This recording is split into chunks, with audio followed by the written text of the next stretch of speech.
Welcome. What we're looking at today is we're going to be looking at the style of formal writing, or basically having a look at formal writing in a little bit more detail. Now, what we're going to be doing in this slide is basically just going through everything that you need to do and every, I guess, specific thing, which is what you need to look at in formal writing. All right, so basically it's essential that you employ formal writing techniques, not only to ensure that you're using the correct structure, it gives your answer a lot more authority.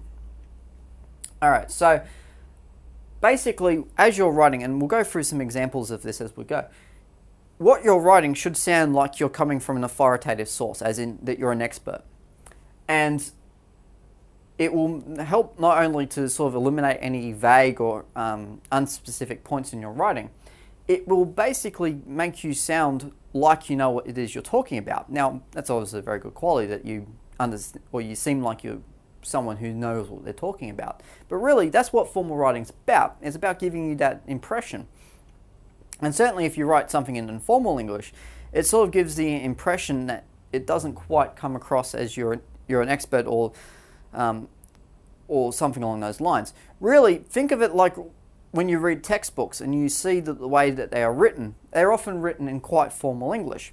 And that's because they often seem like they are an authority, and you trust the information that's in there because it does seem like it comes from an authority. So really that's what you're trying to, I guess, match or emulate when you're writing in a formal style. So we'll go through some examples of it. All right, first of all, impersonal writing involves using objective details that do not refer to you. So you are not referring to you as such, and what you need to do is replace something like we with specifically who we represent. So we have a problem with crime becomes Australia has a higher than average level of criminal activity. And this is basically to go straight on to the specifics. Now, that sounds like it comes from a source. And yes, it does, because you are basing that information and that discussion on a source. But it has a lot more authority than if you just say we have a problem with crime, because that statement up the top, just basically the first question anyone's going to ask is who says? Who says that? Where? Who's we? Whereas if you say Australia has a higher than average level of criminal activity, that shows that you've got a little bit more authority, that you're saying it's higher than average. Okay, so there's obviously some research that's gone into that. Hopefully then you'll support it with an actual specific to say what that average is, whether that's a worldwide average or if it's an average over the last 100 years or so. And that helps to make your argument sound so much stronger than if you just say we have a problem with crime. And that's again what formal writing helps you to achieve. Now again, let's have a look at grammar, because this is basically the next process, which is perfect grammar involves using grammar according to its rules. So you should be writing focusing on adding complex sentences, which essentially support everything it is you're saying in the middle of a sentence, but also follows the correct rules. So let me just go through that. So you're not cutting off things mid-sentence, you're not starting a sentence with a contraction or anything else like that, or a conjunction or anything along those lines. You're basically writing long flowing sentences, which essentially represent not only correct grammar rules, but also really help to develop your idea. So, let's go through the example. In the text, the theme of belonging is expressed through hyperbole and irony, techniques which enhance the sense of Juliet's attachment to her home. Okay, so again, there's an immediate sense there that it's coming from authority because of the fact that you are immediately referring to specific techniques, which you will then go into information and elaborate on, and then directly state what it is that those techniques represent. So in this case, it's Juliet's attachment to her home. Now that's what using perfect grammar will do, is it will enable you to go directly onto what does what, rather than sort of vaguely going around. So if you use a colloquial here, which you just say hyperbole and irony, which makes her feel like she's at home, there's not a strong sort of sense to that as much as there is if you say Juliet's attachment to her home. That's saying specifically what it is that those two things are representing. So using formal grammar in that sense will help your argument, again, create that sense of authority. Okay, so the other main point of grammar that we'll be looking at is correct tense. Now, correct tense is something that comes up frequently when I'm marking essays, and the reason is because of the fact that one of the things that's really, really hard to do, particularly, and this is obviously something that happens in creative writing as well, is thinking about the exact order when things happen, and referring to something that, for instance, has happened, or your current interpretation of a text as something that's in past tense, sort of ruins the effect, basically, because what you should be trying to argue is the way that you see things is something that's true now. And if you're talking about something that's a historical event, then again, you're referring to it in the correct tense as well. Now, this might seem like a very minor point, but it's something that does come up, and it's something that does help to not only make sure that you've got very strong meaning in your writing, but it helps to basically fix up one of those small errors. So let's have a look at an example first of all, and this is something that's in present tense. So Gerard is portrayed as a rebellious teenager whose distrust of authority often causes conflict between his family and results in violent outbursts. Now this is in present tense. Now why is it in present tense? Because it's an unchanging representation of the story. So even though I read the story in the past, my interpretation of it is something that is unchanging. And the reason why the representation of the story, or my interpretation of the story, is unchanging is because the text itself is unchanging. Now, its meaning may change, but the text itself and the actual physical book and words of it is something that doesn't change. And so, even though my interpretation could be different from someone else's, and the meaning might change over time, particularly when you look at something like a Shakespearean text, for instance,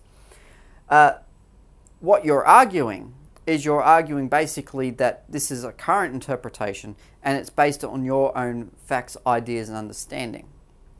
Now, let's have a look at another example and go through a difference between something that's referring to the past and present at the same time. So if I was to discuss the fall of the Berlin Wall in context of a text. Now, the history of the event, as in when the wall fell, would be something that you would write about in past tense. However, if I was to indeed talk about the effects on society today, that would be in present tense. Now, the reason for that is obviously the effects on society today are things that are ongoing and are true at the time of writing. Whereas the history of the event is something that has happened in the past, so you'll be referring to it in its correct tense as well. Now, to make those two distinctions quite clear, what you need to do is you need to make sure that you use the correct tense. And the reason for that, as I said, is to make sure that these things are separated from each other.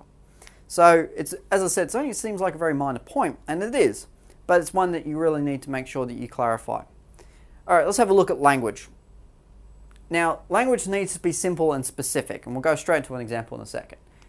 So let's go through some rights and some wrongs, and we'll go through basically the traits of the language which make it inappropriate for an essay.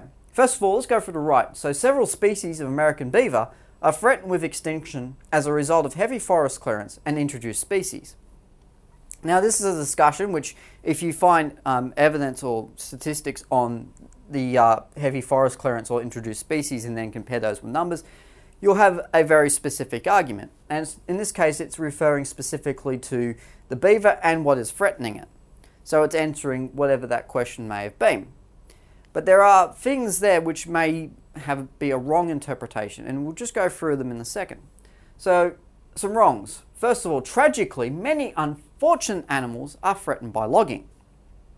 Now, the reason why, you might be asking, is that not appropriate for an essay, is it makes very emotional statements and very opinionated statements. As in, tragically, many unfortunate animals, so tragically and unfortunate, are very much emotional terms, and it's trying to present an emotional argument. You would just say many beavers are threatened by logging. So ignore the things like tragedy and unfortunate, because those words are irrelevant and they don't really add to any of the meaning. And it just seems like you're trying to make an emotional statement rather than so much a factual one. Another wrong. Species of furry little beavers are needlessly threatened by the reckless and dangerous activity of unprecedented forest clearance. Okay, you can probably cut about 5 words out of that sentence.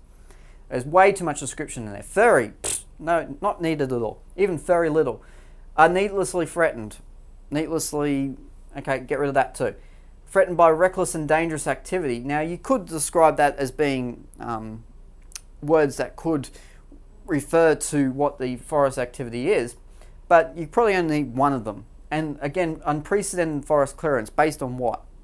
So that one you would actually need to provide evidence for, which you probably won't need to actually find. If you just say species of animals are threatened by forest clearance, that's a much simpler sentence and it allows you to go into deeper discussion rather than overriding it like this one is. You could write this literally in a much, much shorter sentence and then go through some more detail or go through an example which would help to support your claim. Alright. Another wrong. Beavers are dying because of people. Again, that doesn't really solve anything. That doesn't really give any specifics, and particularly not like the first example gave. If you're just saying they're dying because of people, okay, well, why? So discuss why. Why are they being threatened? And again, that's one of those things that you need to try and be more specific. So if you're just saying what people are doing and you're discussing that further, then that's what you should be trying to do. Is focus at least on a specific rather than just saying broadly people. Okay, we know it's people, but what specifically the people are doing. Alright, let's have a look at next part, which is organization. This is the last part we'll look at, which is your writing must interpret ideas, discuss them, and represent them as fact. Alright, so essentially this is looking at your organization of basically your formal writing style, which is the purpose of writing in a formal way is that you can show that you're interpreting ideas, that you can discuss them in a way which is basically representing them as fact. So rather than try and explain what that means, I'll just go for an example and explain it that way. So the raven is a symbol which indicates desperation and seeks to represent the narrator as desperate. Okay, so this is entirely an opinionated statement, yet it is portrayed as if it was fact. So let's go for a couple of qualities of that first. Okay, first of all, it instead is saying it suggests desperation, which would seem like it's more opinionated. It indicates desperation. Now, this would have to be proven, but if you're discussing it, then hopefully you'll be using your evidence to try and prove that statement. And seeks to represent the narrator as desperate, again, is one of those statements that isn't necessarily true, but is represented as if it is fact, and is actually showing that this is the author's intention, when it may not necessarily be so. So, pretty much through the process of writing it in a formal way and using specifics like those, you are not only matching the basics of formal writing, but you're writing in specifics, you're answering the question, and you're developing an argument in such a way that you are helping to deepen your understanding, or show that you have a deep understanding of what it is you're discussing, and that you're matching basically the criteria of the question, which is quite often what your criteria will entail, is that you can discuss and expand, and that's that key word, expand on the key point. So this is what you should be trying to do, is find some things which are your opinion, and then write about them in such a way where they are represented as fact. And that's basically it for formal writing style. So there are a lot of examples in this one, and it's much easier to show what formal writing looks like than try to explain it. But basically what you need to be looking at doing is writing about things specifically rather than vaguely. You should be trying to think about writing in such a way where you are not referring to things as if you're having a conversation, but actually find ideas and evidence from your stimulus text or the question or whatever it is that you're referring to in your answer. And also to make sure that what really you're trying to do is develop an argument in such a way that you're trying to convince someone, and not do so in a way which is emotional or passionate, but just simply does so on the basis of the facts that are there, and how you as a student, how you as a scholar, if you would like to call yourself that, interprets the ideas and then is able to discuss them in your own way. So that's basically it for the style of formal writing. So have a look again if you are stuck. I mean, it's something that takes a lot of practice, but once you get the hang of it, it's really a natural way to write, and it also will really help to give you a very deep argument without necessarily having to have a lot of really expansive vocabulary or really sharp and interesting ideas. You can actually talk about it in a very boring sort of way and still get very good marks just through going into depth and really constructing an airtight discussion. Otherwise, that's about it. Until next time, I'll see you later.